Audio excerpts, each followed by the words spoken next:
ఆత్మ శాంతి కలగాలని అండి ఇటువంటి దుర్మార్గం కఠినంగా శిక్షించాలని ప్రభుత్వ ప్రవర్తన చేస్తున్నాం.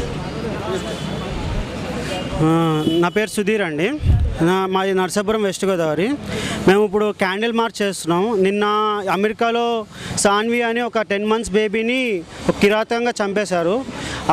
అతనికి నిరసనగా తెలుపుతూ ఆమె ఆత్మకు శాంతి కలగాలని మేము ఈ క్యాండిల్ మార్చ్ చేస్తున్నాం.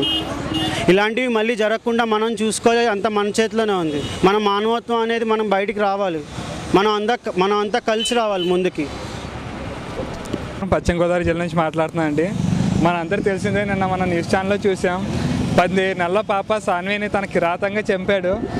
ఇంట్లో వాళ్ళ అమ్మ నాన్న సమయంలో ఇంట్లోకి వచ్చి వాళ్ళ నానమ్మ దగ్గర ఉన్న పాపని ఎత్తుకుని తీసుకెళ్ళిపోతుంటే పాప ఏడుస్తుంటే పాప నోట్లో కర్చీఫ్ పెట్టి పాపని తీసుకెళ్ళి సూట్ కేసులో పెట్టి బాతులో పెట్టి చంపాడు. ఇంత కిరాతంగా చంపడానికి తన మనసు ఎలా వచ్చింది? ఇలాంటి వాళ్ళని ప్రభుత్వం శిక్షించాలని కోరుకుంటున్నాను.